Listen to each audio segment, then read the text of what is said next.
Astaghfirullah. Haula wala quwata illa billahi wa ba'du.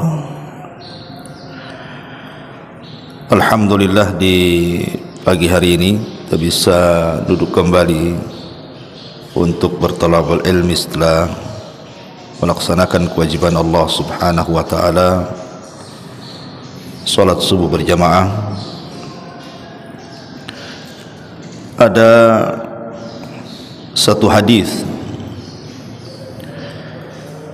yang dikeluarkan oleh Imam Ibnu Majah dan lainnya. Hadis ini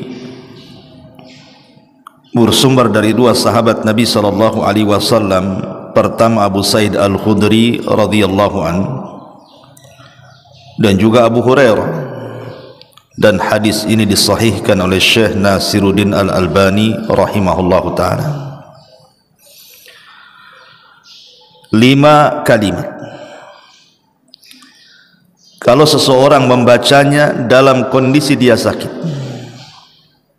kemudian Allah takdirkan dia meninggal, maka kalimat-kalimat ini menyebabkan orang tersebut tidak akan disentuh api neraka. 5 kalimat kalau seseorang sedang sakit, tidak pernah meninggalkan sampai dia meninggal, maka neraka tidak akan menyentuhnya. Apa 5 kalimat itu? Baik, kita baca riwayatnya. Ma'asyiral muslimin yang dimuliakan Allah Subhanahu wa taala, rawa Ibnu Majah fi sunanihi. Al-Imam Ibnu Majah meriwayatkan dalam kitab sunannya dari Abi Hurairah radhiyallahu an dan dari Abi Sa'id Al-Khudri radhiyallahu anhuma. Keduanya pernah menyaksikan Nabi sallallahu alaihi wasallam bersabda, "Idza qala al-'abdu la ilaha illallah wallahu akbar." Apabila seorang hamba mengucapkan kalimat la ilaha illallah Allahu akbar, qala Allah azza wa jalla, maka Allah Subhanahu wa taala akan menjawab dan mengatakan, sadaqa abdi, hambaku telah benar, la ilaha illa ana wa ana Allahu akbar. Karena tidak ada sesembahan yang berhak disembah kecuali aku, kata Allah, dan aku sendiri adalah zat yang maha besar. Wa idza qala al-'abdu, apabila hambaku berkata la ilaha illallah wahdah, tidak ada sesembahan yang berhak disembah kecuali Allah semata, maka Allah akan menjawab, sadaqa abdi la ilaha illa ana wahdi, hambaku telah benar dan tidak ada sesembahan yang berhak disembah kecuali aku saja. Wa idza qala la ilaha illallah wahdahu la syarikalah, apabila hambaku berkata tidak ada sesembahan yang berhak disembah kecuali Allah dan tidak ada sekutu baginya, maka Allah Subhanahu wa taala akan menjawab, sadaqa abdi, hambaku telah benar, la ilaha illa ana wa la syarika li, tidak ada sembahan yang berhak disembah kecuali saya dan tidak ada sekutu bagi saya. Wa idza qala la ilaha illallah lahul mulku wa lahul hamdu, apabila hamba Allah berkata tidak ada sesembahan yang berhak disembah kecuali Allah, bagi dia kekuasaan dan pujian, maka Allah akan jawab, sadaqa abdi la ilaha illa ana liyal mulku wa liyal hamdu, hambaku telah benar, tidak ada sesembahan yang berhak disembah kecuali aku dan bagiku kekuasaan dan bagiku pujian. Wa idza qala la ilaha illallah wala haula wala quwata illa billah, dan apabila seorang hamba berkata tidak ada sembahan yang berhak disembah kecuali Allah tidak ada daya dan kekuatan kecuali milik Allah, maka Allah akan menjawab, sadaqa abdi la ilaha illa ana wala haula wala quwata illa bi. Hambaku telah benar, tidak ada sesembahan yang berhak disembah kecuali aku, karena tidak ada daya dan kekuatan kecuali milik aku. Kata Nabi SAW di ujung hadis, man razaqahunna inda mautihi lam tamassahun nar. Siapa yang Allah rizkikan sebelum kematiannya, dia membaca 5 kalimat ini, maka neraka tidak akan menyentuhnya. Dalam riwayat, man qalaha fi maradihi thumma mata lam tat'amhu an-nar. Siapa yang berkata saat kondisi sakitnya, siapa yang berkata saat kondisi sakitnya dengan 5 kalimat tersebut, kemudian dia mati, maka neraka tidak akan memakannya. Subhanallah. Ma'asyiral muslimin yang dimuliakan Allah Subhanahu wa ta'ala, 5 kalimat ini, pertama, la ilaha illallah, Allahu akbar. Yang kedua, la ilaha illallah wahdah. Yang ketiga, la ilaha illallah la syarikalah. Yang keempat, la ilaha illallah lahul mulku wa lahul hamdu. Dan yang terakhir, la ilaha illallah wa la hawla wa la quwwata illa billah. Al-Imam Ibn Utsaimin rahimahullahu ta'ala, beliau mengatakan, hendaklah seseorang dianjurkan untuk membaca 5 kalimat ini. Kata beliau, seseorang hendaklah dianjurkan membaca 5 kalimat ini, terutama saat dia sedang sakit. Kenapa? Beliau mengatakan karena ini adalah kalimat yang luar biasa, kalimat yang bisa menyelamatkan seorang hamba dari api neraka. Bahkan dikatakan oleh Imam Mubarakfuri rahimahullahu ta'ala, wa fil hadits dalilun ala anna hadhihi al-kalimatil madhkurati fil hadits idza qalaha al-'abdu fi maradihi wa mata fi dhalika al-marad ala tilka al-kalimat ay kanat khatimatu kalamihi alladhi yatakallamu bih aqilan mukhtaran lam tamassuhu an-nar. Kata Imam Al-Mubarakfuri rahimahullahu ta'ala mengatakan, hadis ini sebagai dalil bahwa kalimat-kalimat yang diucapkan seorang hamba saat sakitnya kemudian dia mati, dengan kalimat-kalimat itu dia ucapkan dengan pilihan dia dan akal dia, maka dipastikan neraka tidak akan menyentuhnya. Ma'asyiral muslimin yang dimuliakan Allah Subhanahu wa ta'ala, kenapa kalimat-kalimat ini menjadikan neraka tidak menyentuhnya bagi orang yang mengucapkannya? Tentu ini sebuah soalan. Ada apa dengan 5 kalimat ini? Maka Al-Imam Ibn Hibban rahimahullahu ta'ala membuat bab dalam sahihnya. Beliau mengatakan, zikrul kalimatil lati idza qalaha al-mar'ul muslim saddaqahu rabbuhu jalla wa ala alaiha. Kalimat-kalimat yang apabila seseorang muslim mengucapkannya, kemudian Allah benarkan ucapannya, razaqahunna inda mautihi lam tamassahun nar, maka neraka tidak akan menyentuhnya. Sebagian ulama mengatakan karena di dalamnya terdapat kalimatut tauhid la ilaha illallah. Itu yang menjadikan kalimat ini menjadi ajaib, dan orang yang mengucapkannya tidak akan disentuh api neraka karena di dalamnya ada kalimat la ilaha illallah, kalimatut tauhid. Dari Shaddad ibn Aus dan Ubadah ibn Samit radhiyallahu anhu. Satu hari Nabi SAW pernah kumpul bersama para sahabat. Kemudian Nabi SAW mengatakan, hal fikum gharib, apakah di antara kalian ada orang asing? Maksudnya ada ahli kitab. Maka sahabat mengatakan, la ya Rasulullah, tidak wahai Rasul, di sini tidak ada ahli kitab. Maka Nabi SAW memerintahkan untuk menutup pintu supaya jangan diketahui orang. Kemudian Rasul mengatakan, irfa'u aydiyakum, angkatlah tangan-tangan kalian, wa qulu la ilaha illallah, kemudian ucapkan kalimat la ilaha illallah. Kemudian kami pun para sahabat mengangkat tangan kami seperti ini, kemudian mengucapkan la ilaha illallah.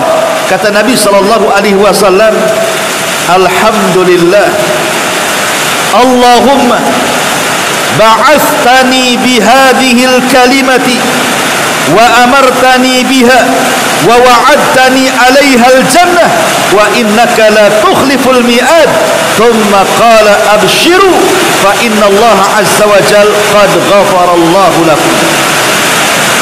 Segala puja dan puji hanya milik Allah. Ya Allah, Engkau telah mengutusku dengan kalimat-kalimat ini. Engkau telah memerintahkan untuk mengucapkan dengan kalimat ini, dan Engkau sudah janjikan surga dengan kalimat ini, dan Engkau tidak akan mungkin menyelisih janji. Kemudian Rasul mengatakan, bergembiralah karena Allah Subhanahu wa taala dengan kalimat itu sudah mengampuni dosa-dosa kalian. Lihat bagaimana Nabi SAW menjelaskan tentang keutamaan kalimat la ilaha illallah. Bahkan Usama ibn Zaid radhiyallahu anhu, Usama ibn Zaidin radhiyallahu anhu, satu hari Usama ini diutus oleh Nabi SAW dalam pasukan perang yang tidak dipimpin Rasul alias Sariyah. Sariyah itu satu pasukan khusus yang tidak dipimpin Rasul. Lah Usama ibn Zaid terlibat dalam pasukan ini. Kemudian ketika Allah Subhanahu wa taala menangkan dalam pasukan ini adalah satu musuh, dikejar oleh Usama ibn Zaid sampai ketika mentok tidak bisa pergi. Akhirnya kemudian Usama pun menghunus pedangnya. Tiba-tiba ketika menghunus pedang, orang ini mengucapkan kalimat la ilaha illallah, tapi Usama tetap membunuh. Usama tetap membunuh. Sampailah kabar ini kepada Nabi SAW. Kemudian Nabi SAW ketika itu mengatakan, ya Usama, aqatalta man qala la ilaha illallah.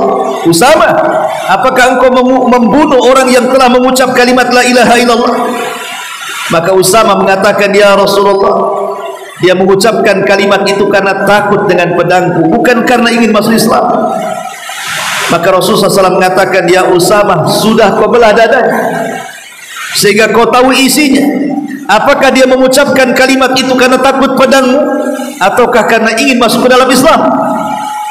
Maka Usama tetap membela diri dan mengatakan, Rasul, dia mengucapkan karena takut pedangku.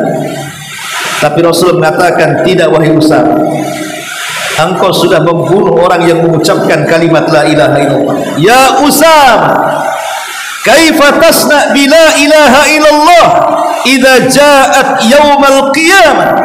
Wahai Usama, apa yang akan kau pertanggungjawabkan dengan la ilaha illallah apabila datang kelak pada hari kiamat dan mengadu kepada Allah dan mengatakan, ya Rabb, orang ini sudah membunuh orang yang telah mengucapkan kalimat la ilaha illallah. Kira-kira apa yang akan kau hadapkan di hadapan Allah Subhanahu wa taala? Lihat bagaimana Nabi SAW marah kepada Usama karena dia membunuh orang yang sudah mengucapkan kalimat la ilaha illallah. Padahal konteks Usama membunuh orang ini dalam peperangan. Bisa saja musuh itu mengucapkan kalimat itu karena penipuan supaya selamat dan tidak dibunuh. Tetapi Islam itu hanya melihat zahirnya mengucapkan kalimat la ilaha illallah berarti halal darahnya untuk ditumpahkan. Ma'asyiral muslimin yang dimuliakan Allah Subhanahu wa taala, bahkan Nabi SAW mengatakan, Dalam hadis Hudzaifah bin Yaman radhiyallahu anhu, yudrasul Islam kama yudrasu washu thawbi hatta la yadri ma siyamun wala salatun wala nusukun wala sadaqatun wa yusra alal kitabi fi lailatin fala yabqa fil ardi minhu ayat. Kata Nabi SAW lewat hadis Hudzaifah bin Yaman, Islam ini akan tergerus di akhir zaman, sehingga tidak ada Islam kecuali namanya saja. Orang sudah tidak kenal solat, orang sudah tidak kenal puasa, orang sudah tidak kenal kurban, orang sudah tidak kenal sedekah, sampai kelak pada satu malam, kata Rasul, Al-Quran akan diangkat dan tidak ada tersisa satu ayat pun di permukaan bumi. Kemudian Hudzaifah bin Yaman ditanya oleh seorang sahabat, ya Hudzaifah, kalau manusia kala itu sudah tidak mengenal apa itu solat, apa itu puasa, apa itu sedekah, apa itu kurban, apa itu ibadah, lalu apa yang mereka hafal dari Islam? Maka Hudzaifah bin Yaman mengatakan, yang mereka hafal kalimatul la ilaha illallah, itu pun diucapkan orang-orang yang sudah tua di antara mereka, anak-anak muda sudah tidak kenal. Tetapi mereka mengucapkan kalimat itu di akhir zaman bukan karena paham, tidak sama sekali. Mereka mengucapkan kalimat itu karena mereka pernah mendengar nenek moyang mereka mengucapkannya, maka mereka pun mengucapkannya.